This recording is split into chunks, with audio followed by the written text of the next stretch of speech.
Welcome everyone to Big Behind the Indie Game, and today I have the pleasure of being joined by Nico, or Nycoisdreaming, who is working on a very interesting game called Oath of the Necromancer. Nico, tell us a bit about yourself and the game. Yeah, thank you for having me. So I was working on a game jam like 2 years ago, and it turned out pretty fun. It started off entirely different, but then I was like, yeah, wait, I think it should definitely be a Necromancer type of game. What game jam was that? It was from university. It was in my last year. It was a class called Rapid Prototyping, and it wasn't even graded. I just had so much fun with the project that I continued with it afterwards. I've heard a lot of stories for a lot of people making a game out of the game jam and then deciding, okay, I'm gonna make this as a published game on Steam or somewhere else. This is also true for myself. I did the mobile game that I published, Fraggy Go, with 3 other people 3 years ago on GMTK Game Jams, if you know about it. It's made by Mark Brown. Yeah. And we made it in a weekend. It was a nice idea. We got some feedback and we said, okay, let's make a full game out of this. I highly recommend game jams for that, because you just focus on just the gameplay, just the fun, the minimal part of it. I've been doing a lot of game jams and I got fairly good at them. And that was right at the end of my graduation, or like at my university degree. So I figured out how to get things going really quickly and continue. So fast prototyping. That's a great skill. Yeah. Perfect. So you started from the game jam, and then? And then I did great. My graduation project was a different one, and I was working with a publisher on a 3D parkour bullet hell game, which I might get back to at some point, because that game is pretty fun. But with university, I burned out a bit over that whole process there. I had to decide, what do we do here? Do we try and find a job, or because I'm a generalist, I can do a lot of different things. So it's like, yeah, I think let's try it. Let's try indie development. I still have a little bit of funds left, and let's give it a spin. And I chose Oath of the Necromancer, then had a different name. So you've been doing this full time.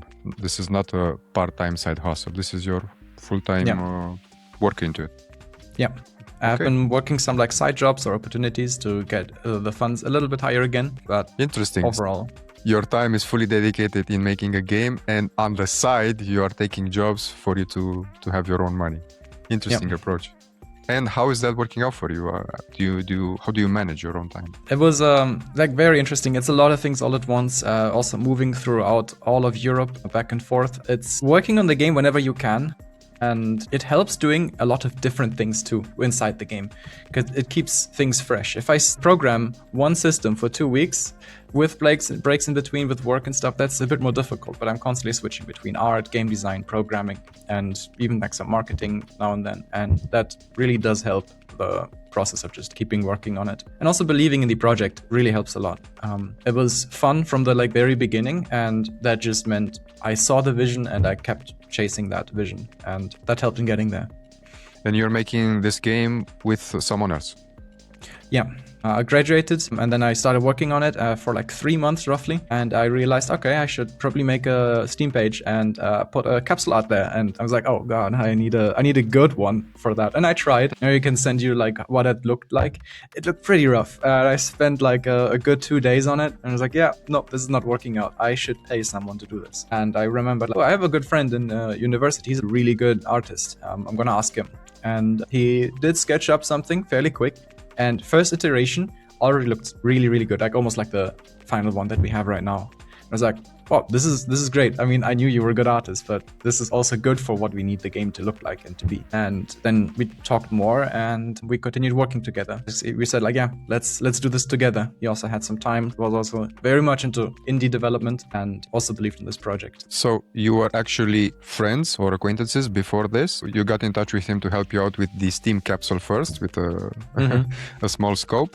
And then you said, wow, this looks really great. Let's work together on making this game, right? And then yeah, exactly. We've made some game jams before, and we worked in some fun projects, and we just creatively and personally also like really clicked with each other. We cover each other's weaknesses, and creatively we always connect and like are on the same page. And it's really, really fun, and like we figured that out by doing game jams together. Wow, that's perfect. So 2 friends making some games together, some game jams, and then decided to make one game together. Real quick, please subscribe to the channel if this really brings value to you, either as a player interested in indie games or an indie developer interested in the journeys of other developers. And please leave in the comments a question that you would like to be answered by the next indie guest in the Behind the Indie Game podcast. What curiosity do you have of this vast and amazing world of building indie games? Thank you. Let's continue. All right. Tell us a bit about the game, Oath of the Necromancer. I hope I'm in the vibe, the mood of the game. Yeah, so Oath of the Necromancer is the Necromancer pixel art game, I would say. That's the idea of it. It's summoning based. You summon a bunch of different skeletons and undead and monsters, and then you try and survive, defeat the old tyrant, get some bosses, all of that stuff. The focus of this game is to really have a bunch of different ways to strategize your army.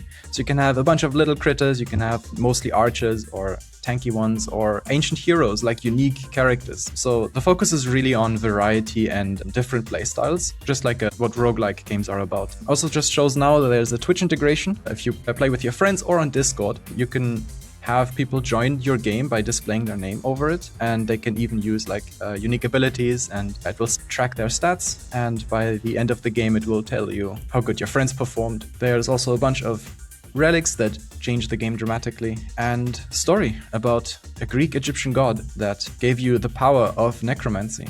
You have to pledge your oath to them, and from then on restore the temple and build a village, find more heroes to recruit for your cause. So it's this god here, right? Serapis. Yeah. That's the name. That's a very niche mythology. It wasn't covered much in, there's a bunch of Greek mythology games. There's a few Egyptian ones, much less so, but I still find that very interesting. I was played Age of Mythology growing up, and I loved mythology. I'm also half Greek, and just plays all into it. There was a time when Alexander the Great conquered through Egypt, and he shared cultures with them. Like, he was the conqueror and doing bad things, but he accepted their culture and they mixed religions together. That's why there's the Greek-Egyptian time. They compared gods. They were like, oh, right, you have Osiris, we have Hades. Let's make one together, so we're like culturally together. And that's how Serapis came to be in Alexandria. There's even a temple for him. So we want to take that approach of historically accurate and then branch off from there. What can we do with that story and where can we go? Because I think the space of having multiple gods from different people at the same time is a very interesting concept that I think is really fun to explore. Because what happens now with the underworld, if you have 3 gods for like one underworld, like how does that play out? Where do the souls go? And this is something we want to explore with the game. Having inspiration from true mythology, I think this would add to the appeal of this game. Wow, nice presentation of the game. It's interesting and quite attractive. I have so many questions here about it. One thing that came to my mind first, seeing obviously it's in the title, the Necromancer. So necromancers are everywhere in gaming, right? Starting from Diablo to now the most famous ones being Vampire Survivors, and you name it in between. What made you think that you had something new to say in this space of necromancers with this concept? And what was maybe the moment of the idea that clicked to you, okay, this is the game we're going to make using necromancers? I have 2 different answers for that. One is how it started as a game jam, and the other one, I played a lot of different games like Hades, but also Diablo, and I love the Necromancer there. I played Guild Wars 1, which has really good necromancy as well, and just a bunch of different games that had necromancy as part of the game. Even like games like League of Legends have like a little bit, like you have Yorick that summons a couple ghouls, but it never felt like they could lean into necromancy because of the restrictions of the game. Because necromancy is very unbalanced. It's very difficult to balance if you have that as a side class that has to exist within the system of the game. So for that reason, I'm like, why don't we make a game that is about necromancy so they can finally like be free and be who they want to be? Have how many ever want, like up to 2,000 skeletons. Like, fuck it, let's have it. I like this idea. Just be free, right? Yeah. That's there's so approach. many different subclasses of necromancy too. Like you could go into curses, you can go into big or lots of small ones, or there's even like golemancy or ghosts. Like you can branch out into different things and explore that all within this space because it's designed to have the summoning type of gameplay. And on the other side, it's also where the game jam came from, because it's an interesting theme. The theme was Whisper, and I was like, okay, what can we do? I just grabbed a couple assets. There was Kenny NL has a really good free assets to use, and I just used a couple characters from there. And I was like, okay, I really like Age of Mythology and Age of Empires. I've never played much, but I love the priest that can transfer like units from the enemy team to your team. He goes like like just like ooh, and this is Wololo. Okay, yeah, from Age of Empires, yeah, the priest. Yeah, it's like, what if he whispers that and only the ones close to him hear it? The models that I used were skeletons for enemies, and then the skeletons turned from red to green, and I was like, wait, that's kind of necromancy, isn't it? In a way, like if you like make them go down, the other ones go up, like that's necromancy, and that's how it came to be. It's like, yeah, I'll lean more into this, and yeah, more and more playtests showed that it's pretty fun to do. It's just seeing red to go to green. It's just there's something so primal about it. Yeah, I'm very curious. You said you selected this Greek Egyptian god, Serapis. I hope I'm pronouncing it correctly. It's a very obscure god in the mythology. It's not well known. How exactly did you land on this god? And if you ever wondered if this mythology was a bit too niche for players to care about? Yeah, so we can start things off, but like I was very much inspired by Hades and by the dialogue, the characters, the atmosphere of the game. I think almost obviously we can't use Hades, but I do want a god of death. So I was looking more into other ones. I was first considering Osiris and going like full Egypt story, because I think that's really close to Greek Egyptian mythology, just also already underexplored. I think we could have gone with just the Egyptian one. But then I like researched more into it, and I found that they lived together, there was like a culture and all that historical part. And I think that's very interesting, and I haven't seen that anywhere where cultures mixed like that. Well, despite the colonialism, but maybe that's like the best form of colonialism that we've seen so far, where they continue to live with each other. There are still Greeks in Egypt now, and I found that so interesting. So not just showing like, oh, there's Osiris and he can do things and it's the same as Hades but in a different set dressing. I wanted to explore that. I found that really interesting. The uniqueness of mixing two cultures and seeing what happens. It raised just so many questions, so much things for us to play around with. And did you get any feedback so far from your players? Are they interested or captured by this mythology? Yeah, there was really good reception. We have some people that are really, really into Greek mythology, and they are just as excited about this, especially because you can move the people from Greek mythology into the Egypt one by saying like, oh, these are merged, these are two together. And we'll of course have some references to Greek gods too. And the next level that we're going to add is about that.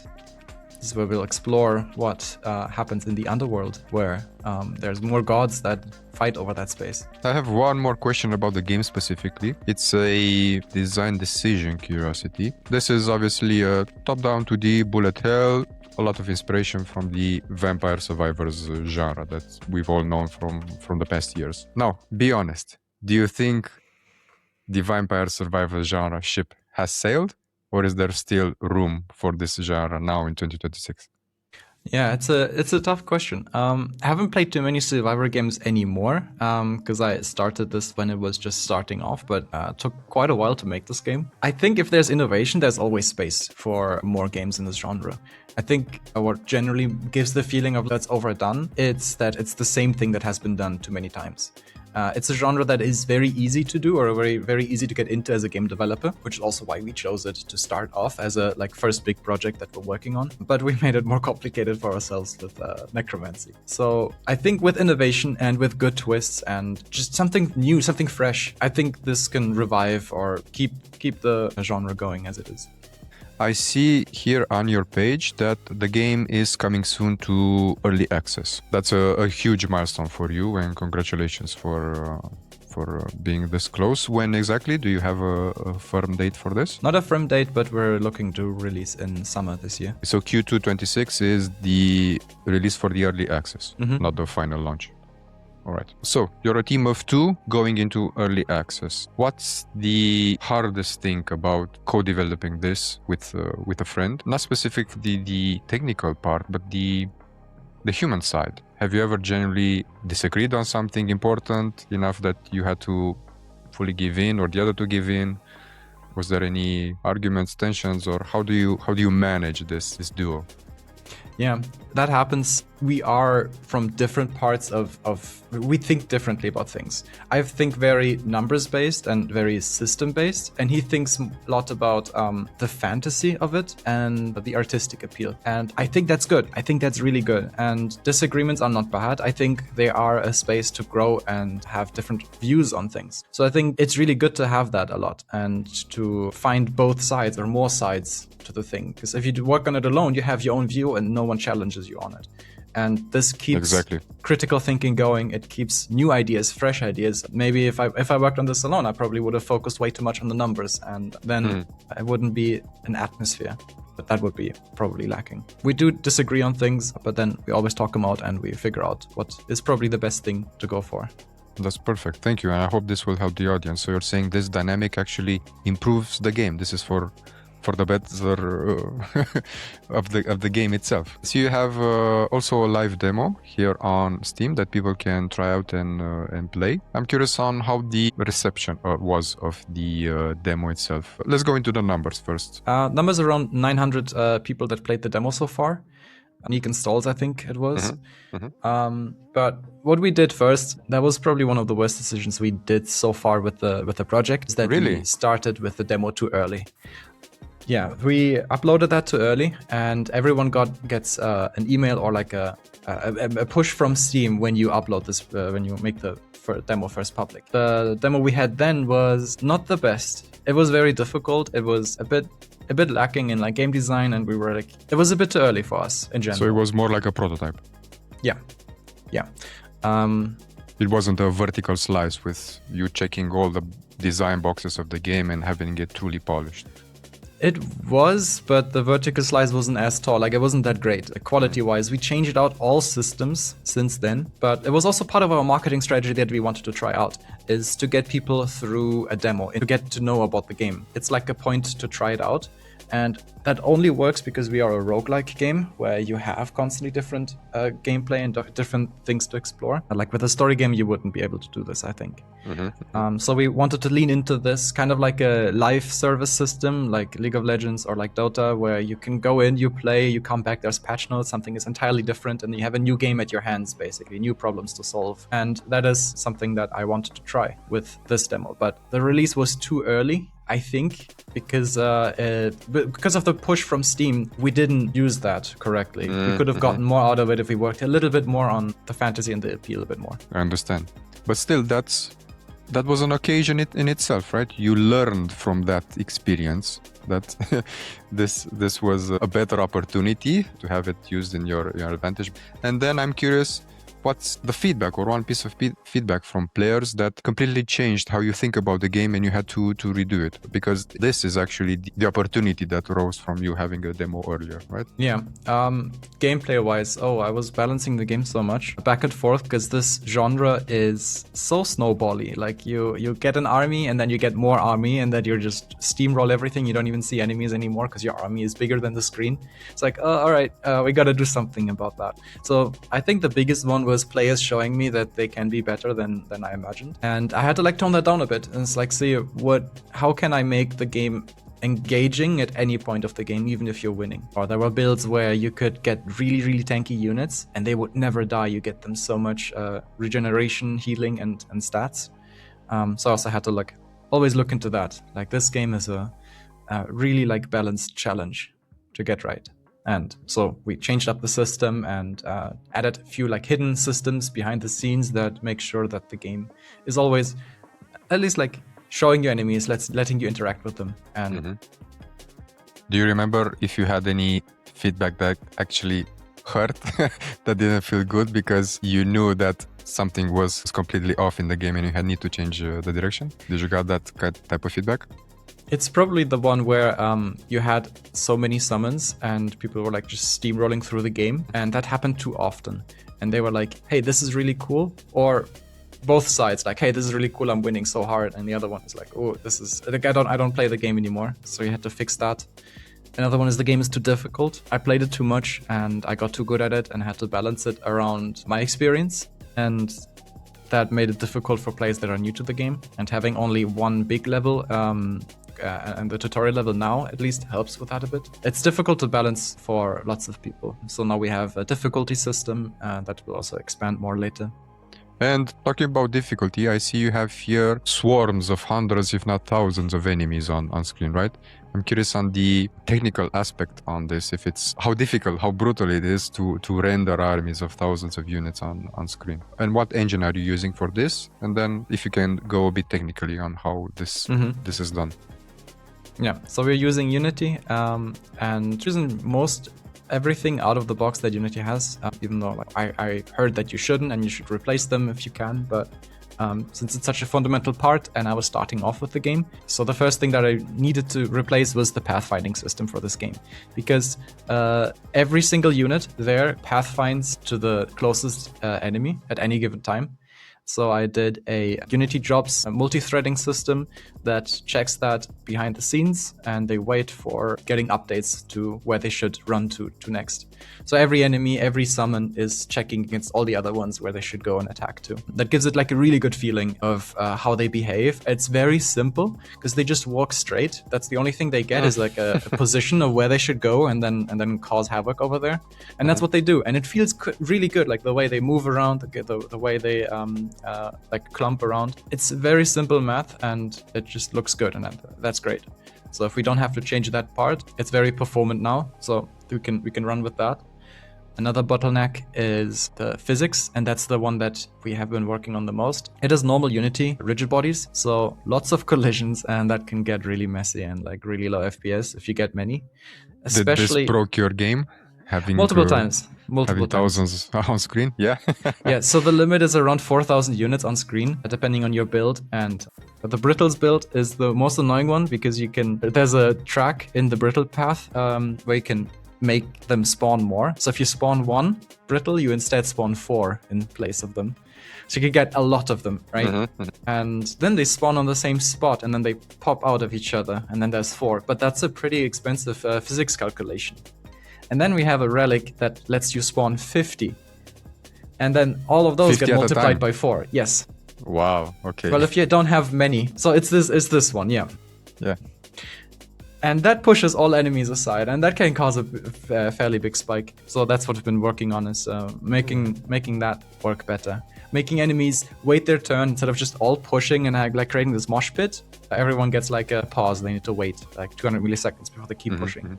And that already does a lot. So it's like small little tricks to get the performance going to where it needs to be without changing or like entirely replacing the physics system. And how's your mental sanity after all this work? Because I'm guessing it takes a lot of your time, right? And your attention and debugging and stuff like that. It does. That's why it took so long to get to here, because of those technical restrictions that we're working with. I haven't gotten even into the artistic part yet, because we're using roughly 2 colors to show everything. All summons are green. Shout out to your friend here, Ray Robin. Yeah. As you said, he's on the art side. It looks really great for a 2D pixel game. It has a nice appeal to it. And you're saying 2 main colors. Yeah, summons are green, and the lower HP they get, the darker the color gets. So we have to show these parts, but it's also different for every summon. So we had to use a shader and then do something really funky things with the color on the actual sprite, make it like really strong yellow. And then the shader changes that color based on the HP state of the summon. You can see that down there. There's a few skeletons. One is like really bright, and the other one are darker, a bit to the right. Not that far, like it's fairly center on the screen. Here. Yeah. But then we also have to think about color blindness and accessibility for the game. So we have to implement a system that let the player choose which color they should be, and that will change that for all summons and enemies. So lots of shader work behind the scenes to get this to where it is. Really quick, if you made it this far, congrats, you're amazing. Make sure to subscribe to stay in touch with other episodes and other indie developers that are here in the Behind the Indie Game podcast. All right, let's jump back in. And I'm curious, how are you managing this co-development part with your friend? Because from what I know, you're living in different cities, right? How is this dynamic going? Yeah, we are. After I graduated, I moved out of Netherlands and I moved to Romania with my girlfriend. So now we live here in Cluj. Wow. And is she Romanian or also from... She's Romanian. She's here from Cluj. She's Romanian, okay. Okay, so Romanian girls make a lot of boys move here. Nice. Yeah, and since then I've been growing a game development community over here, and also I think that's where we met at the Cluj Game Jam in summer last year, I think. Yes, exactly. You're right. Yes, last year in I think June or July, it was organized in Cluj, the Cluj Game Jam with the same name. It was a really nice weekend event organized by some people from the company Rebel Dot, if I remember correctly, and they had some prizes and in two parts: games that were actually made in that game jam, and then games that are ongoing in development, not launched yet, that can be showcased to people with experience there and judged. And actually, yes, that's where we met. You went there with Oath of the Necromancer, still in development, and I went with my own game, Fraggy Go, still in development there. And you won that category of best indie game, right? Upcoming indie game, something like that. It was, Yeah, right? yeah. That was a key point in funding the game. 'Cause, Really? I had to like do odd jobs and like try and get the budget up a bit, and that was really helpful to get the game to just add a couple of months at the end of it. Oh, that's great. How much money did you win? I think it was 1,000 euros. 1,000 euros. Nice. That's great. Yeah. Yeah. Well, congratulations again on that. Thank you very much. And I had fun traveling to Cluj and meeting all the organizers and the other people with that. It was really nice how many people showed up, because here's a local game dev meetup, and we have like average like 20 people, and for that game jam, more than 50 people showed up, I think. And only a fraction like of that were like in person there, but it was already so many new people. So I think that was really great to see just all the game developers coming together. Yeah, and I can actually share some of the games here. Let's take a look. It's on the DH page, so Cluj Game Jam from last year. 22 games were made. I just remembered the third game, TD Mech Defense. That's the one we made, but we got disqualified. We forgot to add. So you also made a game here in this game jam, Yeah. a part of you participating with Oath of the Necromancer. Yeah. Oh my God, we crunched so hard for this game. It was really fun. It's a deck builder tower defense game. Because we're like, Ray loves deck builder games. Me too. And I love tower defense games. So like, how do we match that? Let's just make it. Let's see what happens. But you have starting slots, and you can build. You can also upgrade the same building with the same thing, and then it levels up and becomes stronger. And then enemies start coming in. So it's a bullet hell tower defense, right? Yeah, in a way, yeah. Because they don't go on a designated path. They just come in from like some size, and you have to defend against it. You use what you already did from Oath of the Necromancer. Not really. as We just systems, started from right? scratch. Entirely really? from scratch. Wow. Yeah. Because I rewrote Oath of Necromancer, I think 3 or 4 times with systems. So here I tried something that I thought I could implement for Oath of Necromancer as well. Just to try things out. And I think that's what game jams are also for. But the theme was flat, and there was no flat theme in it. So you wanted to have a tower that has like a big hand, and it slaps on enemies and makes them flat. And then you can use them to recycle or something, but we just forgot about it. I really like this game from these guys, if you remember it. It was really well polished. So this could be launched on Steam as it is right now. Yeah. Also great page. Goddamn. I don't think it's loading. Oh, it is. Yeah, exactly. They put a lot of effort in the art of the page. I think I did something wrong. Okay. Oh, okay. I'm not controlling it right. So you need to control also the direction and the jump. I think I'm not playing it right, but it's pretty chaotic, and I was amazed on how many assets they actually created here. Yeah. And do you remember the game that won this category? Yes, it was that one. Press The Q. Cozy Couple. So I also make cool The games. Cozy Couple, yeah. Very relaxing, like trance kind of game. You push the cubes. So you need to align the faces of the cubes here, right? Yeah, in 3D space. Okay, that was nice reminiscing on this. Another deep dive on the game, and this is a very smart design decision that you took regarding Twitch chat integration. How does this work? I've heard about this, I've seen it, but I don't understand the concept behind it, more from a technical side and also from a design side. The main idea is that this is a marketing strategy that's disguised as a mechanic, and that this is very intentional from the beginning. And congratulations on that. How does this concept work?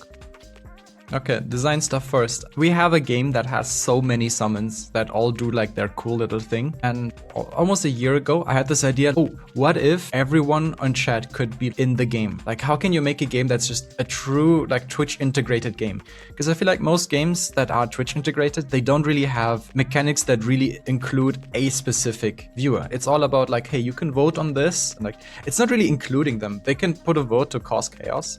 But I don't think that's productive or representing them in any way other than chaos.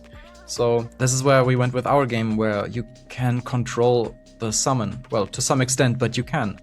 We have planned even more things that go even into this. So you can either join the enemy team or the streamer's team. So here we had this, right? This is the process. Ready to connect. All you need to do as a streamer is type in your username, and then it will read your chat from then on. You can do that with any other people's chat, but don't do that. Or like it would work, but nothing really would work there. You just have to type join as a viewer, and then the game will remember your name and display it over one of these summons the next time the player raises. There's a queue system, and when you die, you get put at the back of the queue, and then you can get raised again. So the player is in the game as an enemy. It has the role of an enemy, right? As a summon right now. Right now it's only the summon. So you join the streamer on their crusade. Okay, so here I can see you have 3 people joining, right? It's only 2. This is a bit confusing here because that unit is a special unit. It's the Knight Commander. It's a hero unit and it's just really, really strong. But you can still take over that unit. So this is where Ray got really lucky and he got that unit. He was very happy about that. And I had like just a tiny little skeleton. And then I just die. And can you actually control it from the chat to say where it should go and what should it do? What actions should it take? We were testing that a bit, but with the stream delay, it doesn't really work well. But there's a few things that we wanted to try out that we haven't done just yet. It's that you can control where the summon should be close to the player. Like, should it be close? Should it be far? West, east, north, south, like control a bit the positioning of the unit. So you can do some strategic calls with like, oh, form a phalanx formation north, because that's where the army is coming from or something. Because we want to lean a bit into like that the streamer is the commander of the army and the viewers are in the army and they can control them together. The minions, right? Yeah. Exactly. It would make sense. And have you tested this out with actual streamers? Not yet. I haven't gotten to reach big enough streamers to make this work out yet. But this is our plan now with the marketing strategy, to reach out, because I think now the game is at a really good state. That's what we got to, like with the demo. Well, viewers, if you know any streamers, please recommend the Oath of the Necromancer to them. Let's play it. Let's test it. The demo is available. It's already, this Twitch integration is in the demo. That's it's already inside. Right? Perfect. Yeah. Let's test it. Let's have some fun. And from a technical standpoint, it's a plugin that I'm using from, I forgot the name, but some really cool developers that made this public. And all it does is it hooks up Unity to read a specific Twitch chat that you added. And then I use the chat and read out what people wrote in there. And with specific commands, I can execute code. And that's what happens. Very interesting. Do you need a dedicated server for this? Or is it done locally on the players or the streamers? Yeah. The player's PC will then open the browser and it will ask to authorize Twitch chat. It's like a Twitch feature that you can use. And you do need a server, like on a technical standpoint, you do need one. But it's fine to have a local hosted server that opens just for a split second to get the request. You get the ID and then you're good. And then it closes again just to get the initial things. So I don't have to work with Twitch API. Like I want to get I want to make a game. I don't want to make the perfect API with reading all of this stuff. Okay, that's smart. Right. I was thinking about the backend side of it. So yeah, okay. No server maintenance and stuff like that, or or extra pricing for hosting. Yeah, we're indie. We're like as small indie as it gets. Perfect. This is a great way of doing things because it forces you to be creative with fewer resources. And do you have now a growing community with players that you? We have a Discord that we constantly chat with and get back with. I post patch notes there a lot about all the changes that I make with the game. Whenever someone from Discord suggests changes, I add like a little note like, hey, thank you for suggesting. And it's always like around 20, 30, 40% of changes are inspired by people. That's great. I really want to focus a lot on the community and like getting them involved in the process as well. I really like the transparency from developers. I really like that personally, so I just want to give that back to the people who enjoy it. That's nice, and I'm sure the players appreciate it, the community.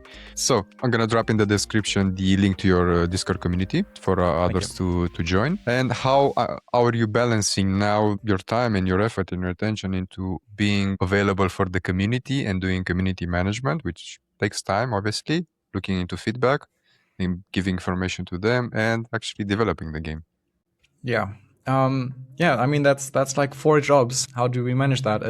We try. So right now development is a bit on the slower side because I do all of the programming and I do a lot of the testing or of the game design as well, and most of the community management, and then also the marketing.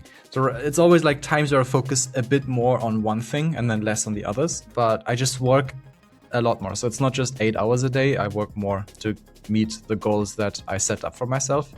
And I've been doing that for the 2 years that I've been working on this. So it's just putting a lot more time into this or just in general, like 60, 70 hour weeks, also on the weekends, and just as much as I can, because I really enjoy it and it's really fun. So that has been working. And how do you split this work between the two of you working on the game? How do you manage this? We work on separate parts of the game, but for some we work together. For example, for game design, for balancing, we always get together and we play the game, we stream it to each other and then talk about things that needed changing. So you do playtesting with each other? Yeah. Also developing, for example, designing relics or summons. We have longer calls about that too, for example. For concepting new levels. You can concept or design things from so many starting points. It can be like Toby Fox with Undertale. He started with music for levels, for characters. We could do it with the story. We can do it with the theme or the game design. Maybe it needs to be an enemy that swings something that does AoE damage, so that can be a starting point. So this is why I really like designing that together with Ray, because he also has a really good design philosophy about things. So we do those things a lot. But he does most of the art. I work more on the shader stuff, and so we also have separate parts where we can work on. So right now, Ray is working on changing out the capsule art a bit, to do some adjustments to show more of the current characters, and some other art stuff by changing out all the summon sprites, while I'm doing setting up the new level and doing the marketing and concepting a few more relics, because I think we need like double the number for the release. You're gonna launch in Q2 26 the early access part of the game. How many wish lists do you have so far? Right now, with bare minimum marketing, we got to 1,000 wish lists. I think biggest part of that was one, posting the trailer, and the one is having an open demo that attracts people. We now focus on like full marketing and getting to contact people, because I think now the demo is ready to be shown. And then we see from there the zero budget indie marketing. So I can't really say like if that works or what we're doing with that too much yet, but that's the plan for now. And do you have a number in mind of wish lists that would make you comfortable to launch the game with? Chris Zukovsky, the marketing guy from How to Market Your Game, 7,000. So probably 8,000 now is my guess. So probably 8,000. Like always one step ahead if possible. Okay. But it's hard to say, like budget runs out, so we gotta release the game eventually. But it would be nice to have the 8,000 at least by summer, or for Steam Next Fest even. That's why, yeah.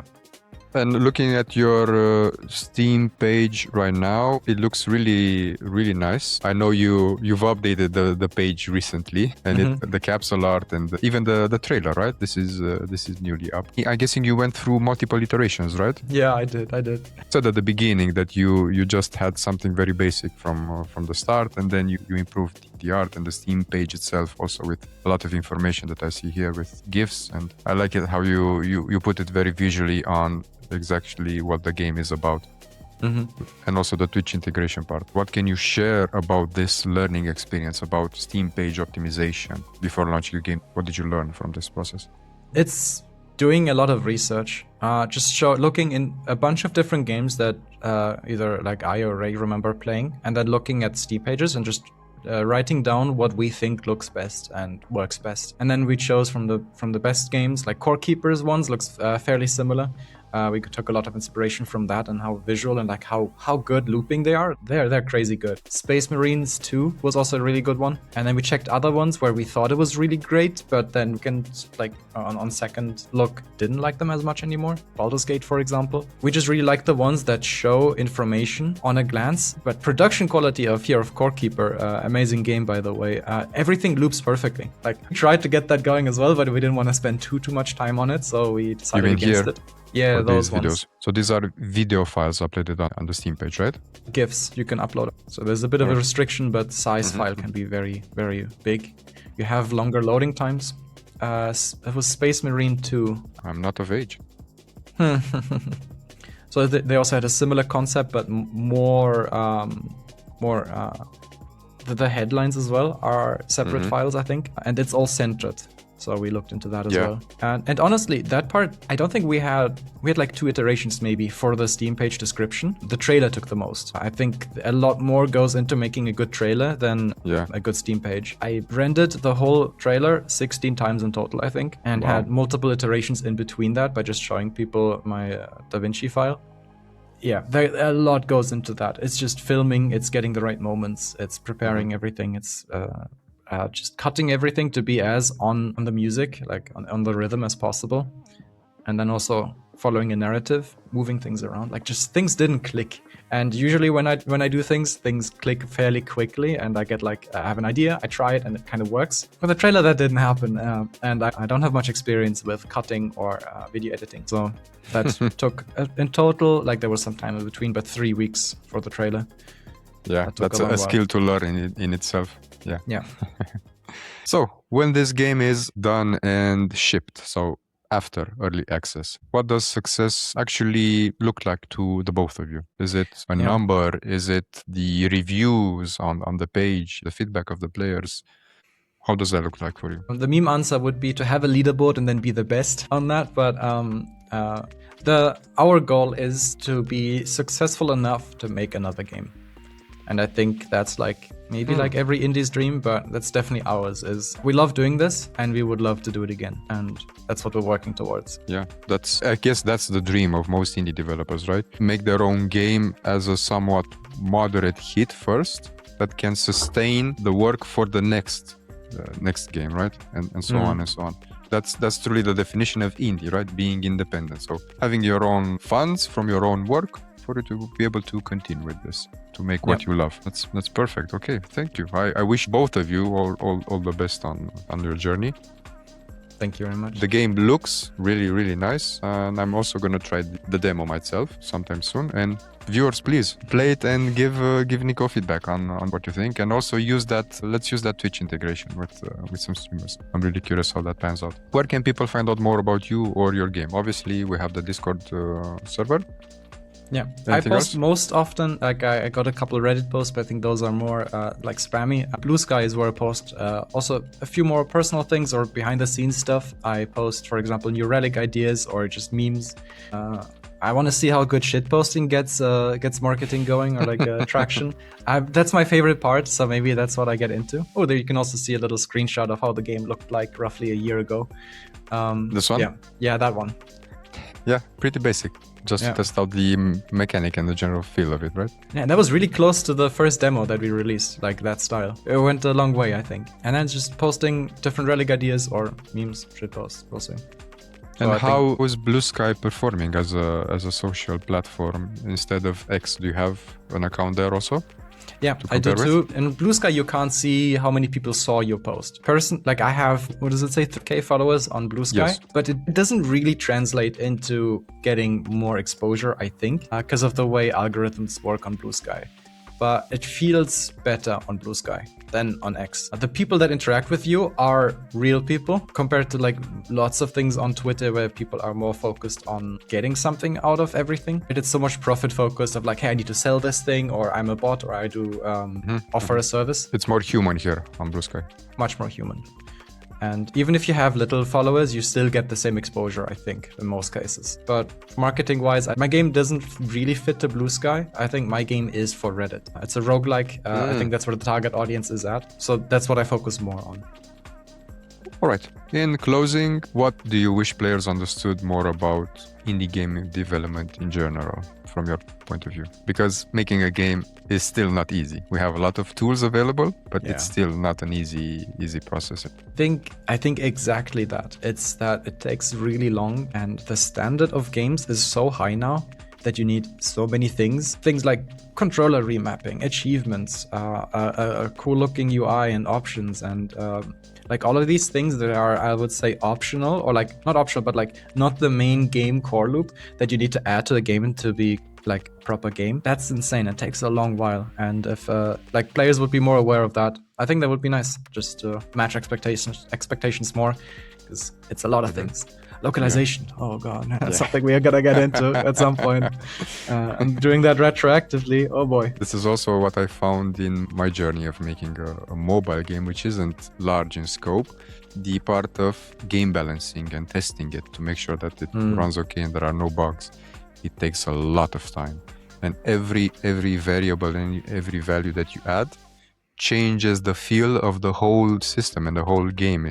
And then you need to retest everything from the beginning to make sure if it fits, if something that you modified here doesn't break something from here. It's a very tedious process. Right. I'm gonna close with a question from a previous guest that I had from the beginning, from Lexi, who built his own game as a solo developer, high seas, high profits. What is your indie dev superpower? What's your edge in this challenging indie dev space?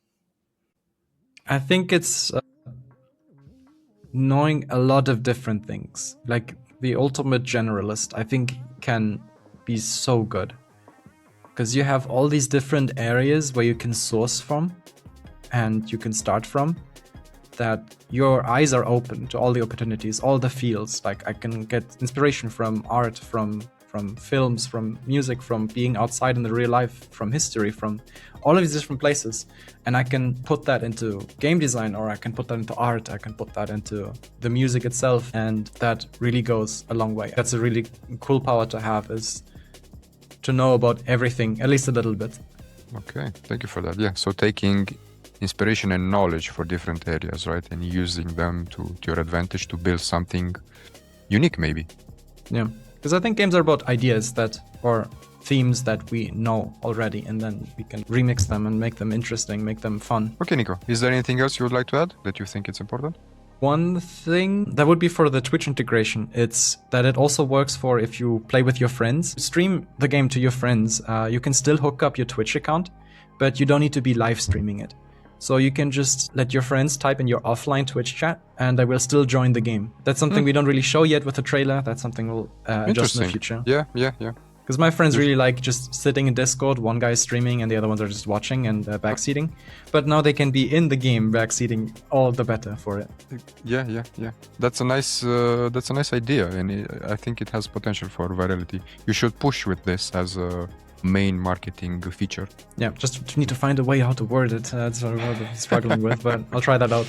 Yeah, I imagine. Okay, Nico, thank you so much. I had fun. It was a really nice discussion. Yeah, also thank you for all the great questions. It was really nice. I wish you all the best with your game, your launch, the demo, and I'm hoping a lot of streamers will play the game and give you feedback, and the game will grow in wishlists and then sales. Thank you very much. Wish you all the best. Bye.